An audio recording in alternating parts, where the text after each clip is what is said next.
Bonjour à tous et à toutes, bienvenue, bienvenue aux nouveaux abonnés, bienvenue à vous tous. Aujourd'hui, je reviens vers vous. Je pense que j'ai dû signer un contrat à double temps plein avec mes guides. C'est comme ça, paraît que j'ai choisi, donc je suis d'accord avec mon choix. Aujourd'hui, je vais vous parler d'une chose récurrente, une chose très installée chez chacun de nous. Vous savez que de plus en plus, toutes ces énergies vibratoires qui montent nous poussent à plus de clarté, plus d'observation, plus de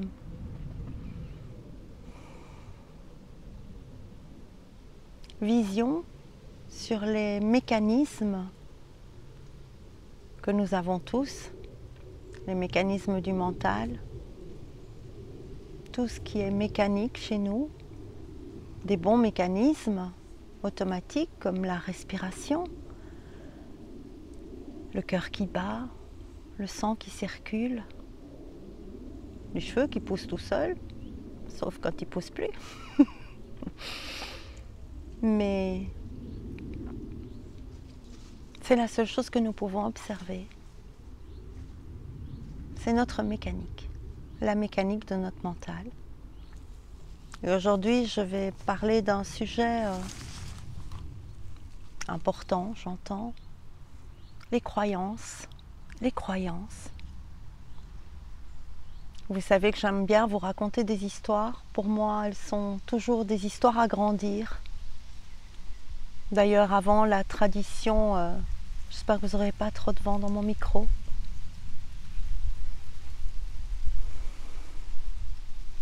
La tradition n'était que orale. Parce que les mots sont vibration, les mots sont énergie. Et on l'a un peu oublié. On néglige les anciens. On n'a plus le temps de les écouter. On n'a plus le temps d'écouter des histoires qui nous éveillent. On n'écoute plus que les histoires récurrentes de notre mental. Aujourd'hui, on va aller voir le mécanisme des croyances. Et je vais vous raconter une histoire. C'est l'histoire de 4 adolescents, 4 potes. Ils s'entendent bien, ils se connaissent depuis longtemps. Et ils ont l'opportunité de partir en vacances. Cette chose-là s'installe facilement à l'improviste. Et ils décident à la dernière minute de faire ce voyage tout heureux, prêts à faire la fête, à s'amuser, à profiter du soleil, de ce nouveau pays, à découvrir une nouvelle culture, une nouvelle langue, un nouvel environnement. Ils sont tous très joyeux, très excités, très unis. Ils prennent leur ticket d'avion. On peut découvrir à quel point ils ne sont pas très organisés, hein. Ils font confiance à Internet par rapport à tout. Ils partent en vacances, ils s'amusent, ils profitent. Tout se passe bien. Ils dorment tard, profitent de la plage, profitent des soirées, profitent de tout. Et parmi ces 4 adolescents, l'un d'entre eux a une sœur aînée, plus âgée. Elle est femme. Elle a 22 ans, plus âgée qu'eux, plus âgée que son frère. Elle est l'aînée. Et elle décide, puisqu'ils sont tous partis, d'aller leur faire un petit coucou. Les avions pris en last minute sont pas chers, parfois moins chers que le train, que la voiture. Elle prend son ticket et va les rejoindre en fin de séjour. Et parmi ces 4 adolescents, il y en a un qu'elle connaît, vu que c'est un des amis de son frère. Et cet adolescent, il lui plaît bien. il lui plaît bien, enfin adolescent, majeur, mais il lui plaît bien depuis longtemps. Elle est célibataire, il est célibataire, elle arrive dans l'appartement et très vite son frère, son petit frère, lui dit clairement: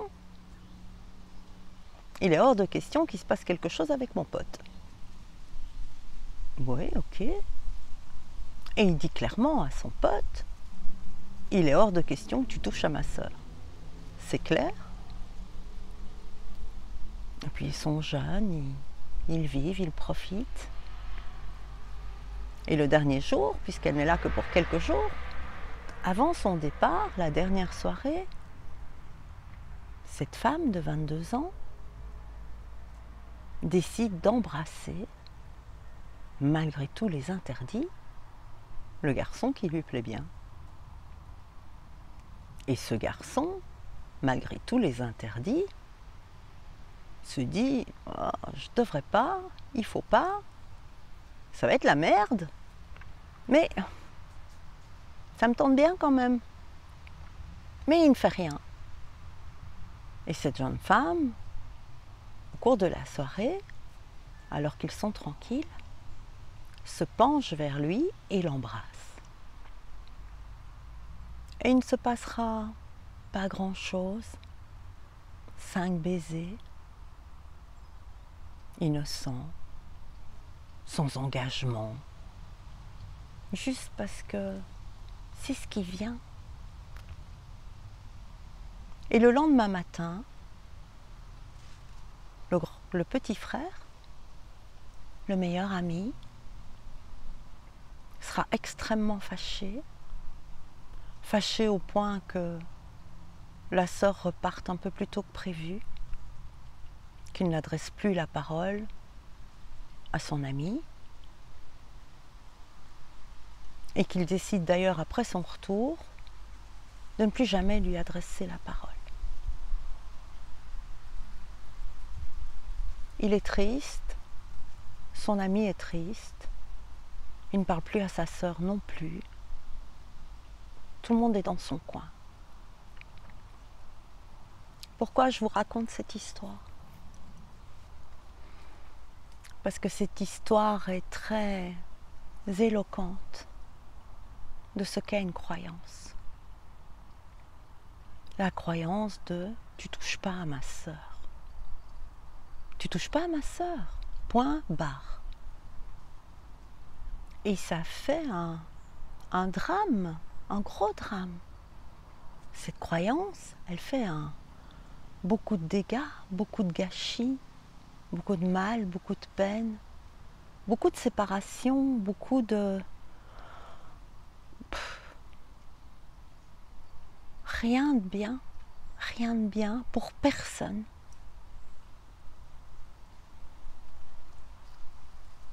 Si on discute et qu'on veut bien aller voir plus loin, on va découvrir que parmi les hommes qui ont vécu ça, si on aborde ce sujet, chacun d'entre eux va être complètement figé dans « tu touches pas à ma sœur »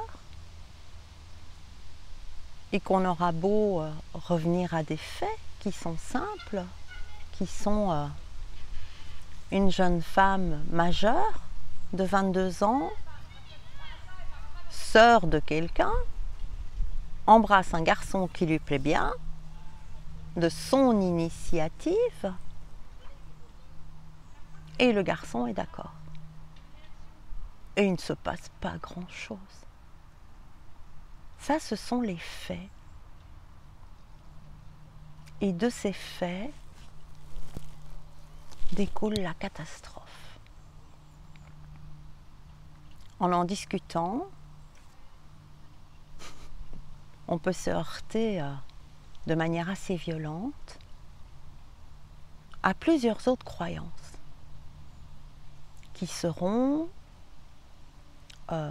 d'abord la première, un pote touche pas à la sœur de son pote, point. tu touches pas à ma sœur, point.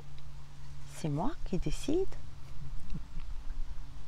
Qui touche à ma sœur, qui touche ma sœur aussi. Hein? C'est pas elle qui décide. Mais ce n'est même pas vu, ça. Ce n'est pas vu. Et si on essaye de le faire voir, on vient gratter sur quelque chose qui jaillit de manière forte et qui entraîne d'autres croyances du genre tu ne peux pas comprendre, tu es une fille, c'est comme ça et c'est pas autrement, tu réfléchis comme ça parce que t'es pas un mec, et c'est comme ça, point barre, tu peux pas comprendre. Oui, mais si on essaye justement pas de comprendre, mais d'observer, observer les choses, et on résume l'histoire, et qu'à la suite de cette nouvelle narration, ils se déclenchent encore et disent toujours la même chose, le circuit, hein, le disque. On ne touche pas à la sœur d'un pote. Sans jamais voir, est-ce qu'elle a quelque chose à dire là-dedans ou pas? Est-ce qu'elle peut choisir ou pas? Est-ce qu'elle a son pouvoir d'action ou pas? Son pouvoir de plaisir ou pas? Son pouvoir de choix ou pas? Tu touches pas à la sœur de mon pote. Tu touches pas à ma sœur. Et face à ça, je me dis, mais c'est dingue comme c'est ancré ça. Je leur pose donc la question. On ne touche pas à la sœur de son pote. Ok, je l'ai entendu 20 fois. Qui a dit ça? C'est une question simple, ça. Quand on donne une formule mathématique, la loi de Pythagore, n'importe, un truc est installé, c'est comme ça, c'est pas autrement. Ben on dit bah oui, parce que lui, il l'a dit, il a prouvé que c'était comme ça. On a une référence. Et donc à la question qui a dit ça, il ne se passe rien. Il n'y a aucune réponse. Aucune réponse. Une deuxième petite histoire. Deux amies vont au parc avec leurs enfants en bas âge. Elles s'entendent depuis longtemps, elles sont la confidente l'une de l'autre. Elles s'aiment, elles sont proches. Elles arrivent au parc, il y a la plaine de jeux. Elles s'asseyent sur un banc pour papoter, pour faire leur potin de nana, comme ça, ah, tu sais, gna gna gna gna gna. Elles rigolent, elles passent un bon moment, pendant que leurs enfants sont en train de jouer dans le bac à sable. Et tout d'un coup, un des enfants s'énerve, ils sont assez jeunes, ils ont 3 ans, 4 ans. Ils commencent à se chamailler, il y en a un qui arrive et qui pousse l'autre, paf! Et l'autre prend sa pelle en plastique et fait schtank sur la tête de l'autre. Et l'autre a mal, il fait ah maman, et il court près de sa maman, il fait ouais Bertrand, il m'a tapé sur la tête, j'ai mal. Et Bertrand il arrive oui mais c'est lui, c'est que petit, et ils font comme ça. Et la maman regarde, et elle regarde l'autre petit garçon, et elle dit bah enfin Nicolas, quand même pourquoi est-ce que tu fais mal à Bertrand? Et Nicolas, c'est une question piège, quoi. Hein. C'est venu, quoi. Il m'embête, je tuffe, et puis voilà, on voit ce qui se passe. Et les enfants s'en vont. Et les mamans commencent à se regarder et à se dire, enfin c'est dingue, quoi. Je sais pas comment tu as éduqué ton fils, mais je trouve qu'il y a quand même beaucoup de violence en lui. Et du coup, l'autre amie, la maman va faire, mais attends, avec quoi tu viens j'ai très bien éduqué mes enfants, et tu as très bien éduqué. Non, regarde, il fait n'importe quoi, il ne sait pas se contenir. Et d'ailleurs, ça me fait penser à la fois où toi tu as fait ça, et où ton mari a fait ça, et déjà quand vous êtes venus, machin, bazar. Et ça prend une proportion, et elles s'engueulent, Et une des deux mamans se lève, elle n'a même pas remarqué que les deux enfants, Bertrand et Nicolas, sont de nouveau en train de rire comme des malades, ils sont passés à autre chose, ils font des pâtés de sable, ils glissent sur le toboggan, ils rigolent, il y en a un qui retire l'autre, ils s'amusent. Elle va rattraper son fils, qui n'a même pas le temps de ramasser son petit seau, ses petites formes, elle l'attrape et dit « Maman, mon seau !» Non, non, non, elle dit « Hop, on va à la maison, maintenant c'est terminé, ici on rentre !» Elle attrape son fils par la main, elle le fourre dans la voiture, et lui il trotte derrière parce qu'elle marche un peu vite, parce qu'elle... Comme ça. Elle rentre dans la voiture, elle ferme la portière, elle assied son gamin, elle lui met sa ceinture, elle lui dit « C'est terminé, je ne veux plus jamais que tu joues avec Nicolas. C'est terminé. » Non mais c'est pas possible ça. Et le petit garçon est là, assis derrière, il ne comprend pas. Et elle va instaurer dans son petit garçon, c'est impardonnable ça. Il ne faut pas le pardonner. C'est grave. C'est super grave. Elle va donc venir mettre une de ses blessures, une de ses croyances en étiquette sur une notion inexistante chez l'enfant. L'enfant ne sait pas ce qu'est pardonner. L'enfant, il pardonne parce que s'il n'a pas le temps de perdre son temps, parce qu'il est dans l'instant, parce que ce qui compte, c'est qu'il s'amuse avec son pote, c'est qu'il soit heureux. Et à partir de ce jour-là, il ne verra plus jamais son ami, parce que les mamans ne se verront plus. Une des mamans ira jusqu'à changer son fils d'école pour ne plus avoir croisé son ami, ni son fils. Et l'enfant installera en lui qu'est-ce qui est pardonnable, qu'est-ce qui est impardonnable, rentrera dans son mental et sera pris par le mécanisme de cette croyance. Et tout au long de sa vie, quand quelque chose lui arrivera, plus ou moins proche, dispute, mésentente, discorde, difficulté avec un proche, il ne saura pas pardonner. Il se fâchera, il partira et il ne parlera plus jamais à l'autre. Il est très important d'aller voir la mécanique de la croyance. Parce que dès qu'on est confronté à la même difficulté, à la même blessure, la croyance qui a été encodée dans notre cerveau, elle va ressortir de manière mécanique. Tu touches pas à ma sœur. Enfin, si on... Je sais pas, quand on dit cette phrase. Bonjour, tu touches pas à ma sœur. Enfin, vous sentez comme il y a une flopée de questions là derrière. Donc il y a bonjour, tu ne touches pas à ma sœur. Donc ah bon, elle a une grave maladie, elle est contagieuse. Tu touches pas à ma sœur. Ah pourquoi elle a mal quelque part, il faut pas la brusquer.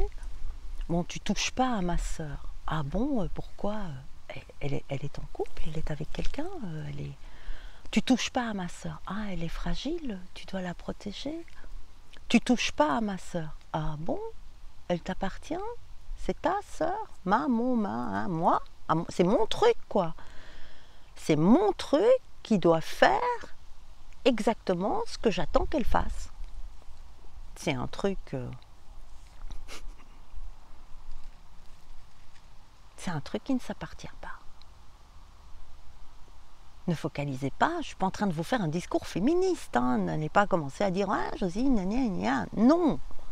Je prends ces exemples-là parce qu'ils sont flagrants d'une phrase qu'on sort, on ne sait pas pourquoi, et une fois qu'on l'a sortie, le truc, il est clos. Quoi qu'il arrive après, c'est la merde. Et c'est normal parce que tu touches pas à ma sœur. Et face à ça, on peut voir que nos croyances,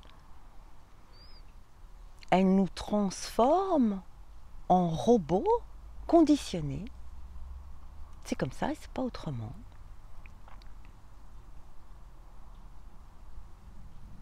Comment on sort de nos croyances? On en a mais je sais pas, des milliards. 10 milliards.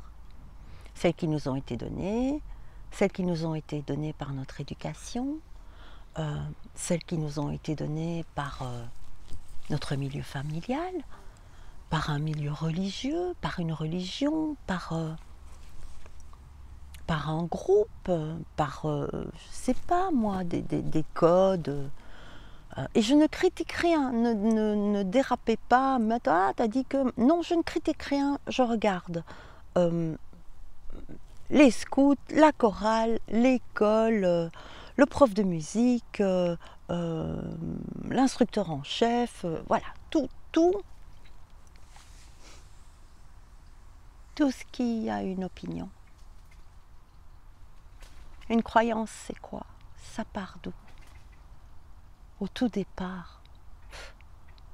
Touche pas à ma sœur, ça remonte à quand? Sur quel sujet? À quelle époque?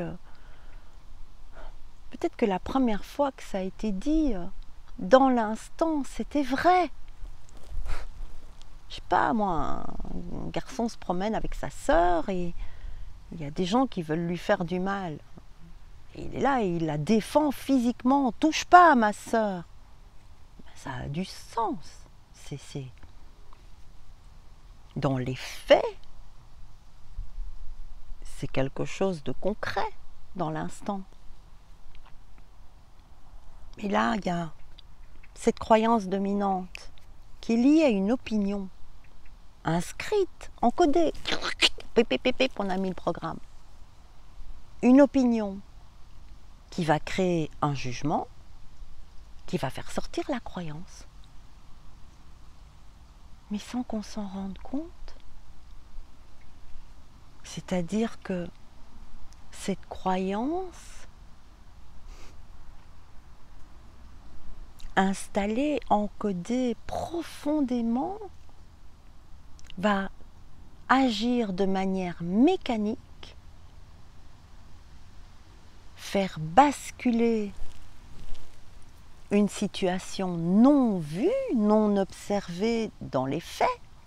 L'inspecteur Colombo, il arrive sur les lieux de ces jeunes qui sont en vacances. Il prend son petit carnet, comme ça, il prend son petit carnet, il prend son stylo, ils font alors, donc 4 garçons, amis, la sœur arrive, elle fait 5 bisous, c'est la catastrophe, ils se parlent plus, ils veulent plus jamais se voir et ils sont tristes. Vous voyez un drame au début de l'histoire, vous? Ou le drame, il est créé par la croyance « touche pas à ma sœur ». J'entends des enfants. Pour se libérer de nos croyances, il faut d'abord les voir. C'est la boîte automatique. C'est comme ça et c'est pas autrement. Et je ne vais pas voir pourquoi c'est comme ça et c'est pas autrement. Je ne vais pas me poser de questions. Et une fois que je suis dedans et que je suis malheureux, je ne vais pas non plus aller voir pourquoi je suis malheureux. Je vais rester dans « c'est normal que je suis malheureux », c'est normal qu'on ne se parle plus, c'est normal que ce soit la merde. J'avais pas besoin de toucher à sa sœur.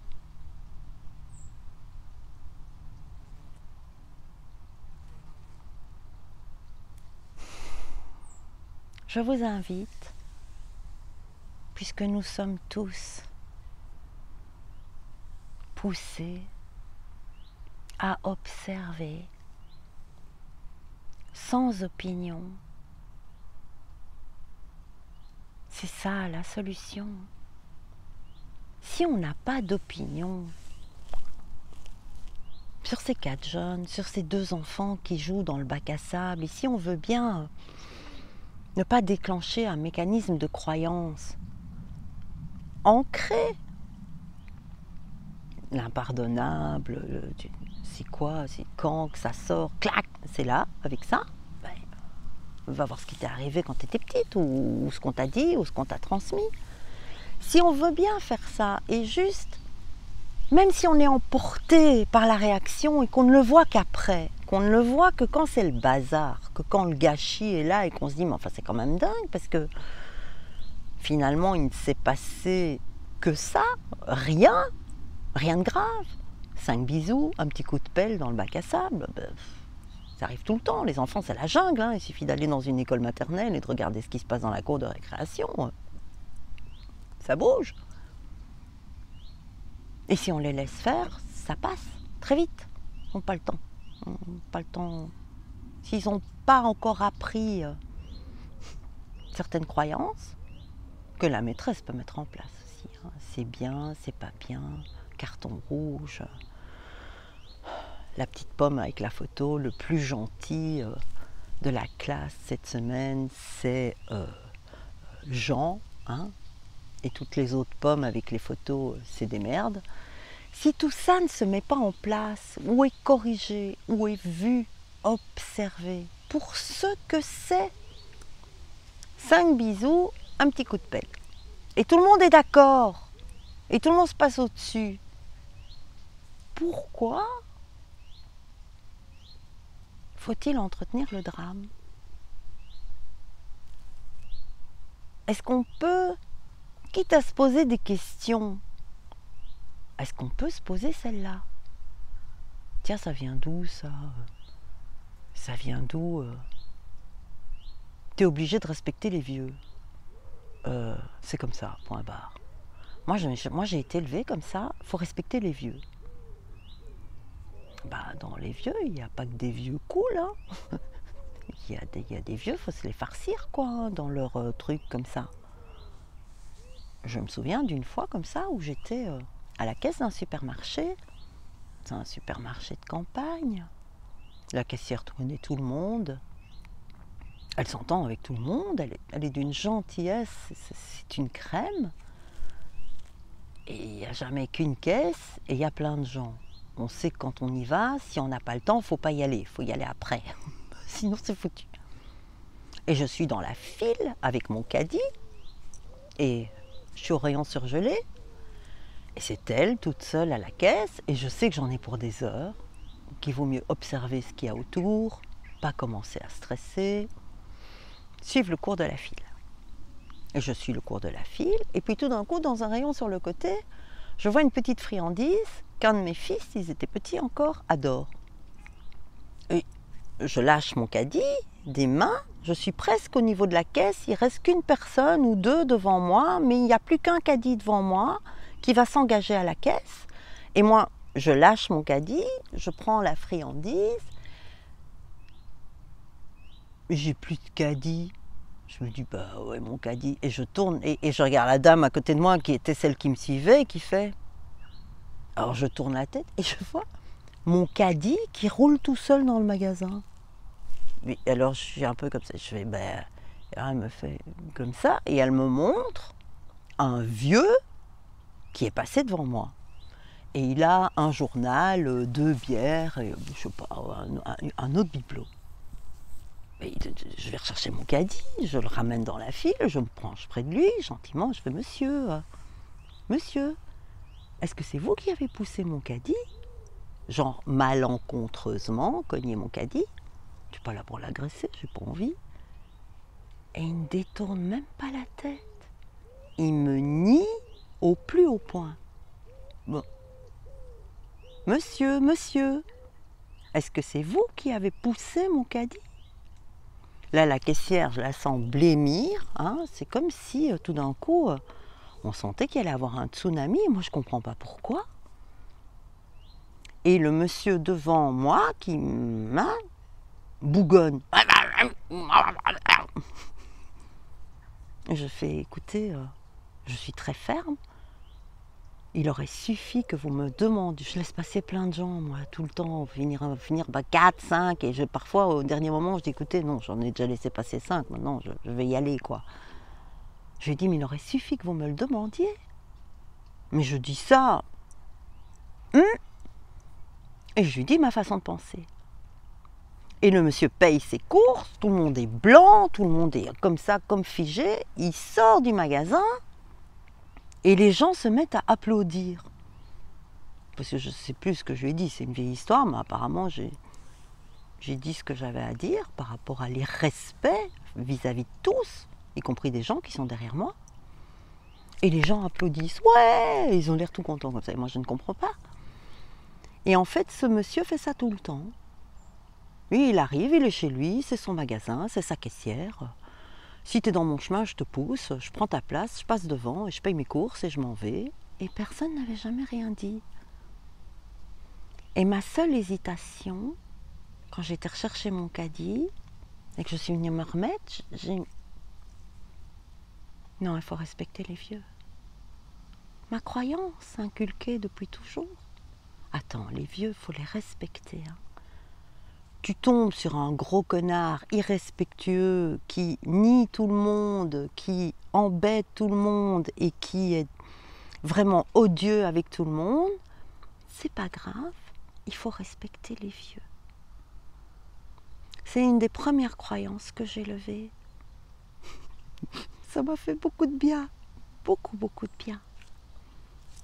Apprenez à observer vos croyances, débusquez-les, observez leurs mécanismes pour arrêter de vivre les dégâts qu'elles installent dans votre vie. Les dégâts sont énormes et comme la croyance est inébranlable, les dégâts sont irréparables. Je vous remercie de m'avoir écouté. Je vous souhaite de bien débusquer vos croyances, de bien en voir le mécanisme. Elles peuvent vous appartenir. On peut se créer ses propres croyances. Elles peuvent vous avoir été inculquées, offertes, apprises. Si vous devez avoir des croyances, même pas, j'entends. Aucune croyance n'est bonne, même quand on la croit bonne. C'est un mécanisme automatique. Ne soyez pas les robots de vos croyances. Libérez-vous. Retrouvez la liberté d'observer, de vivre, instant après instant. Je vous embrasse. À très bientôt. Je vous aime. Bon débuscage. Au revoir.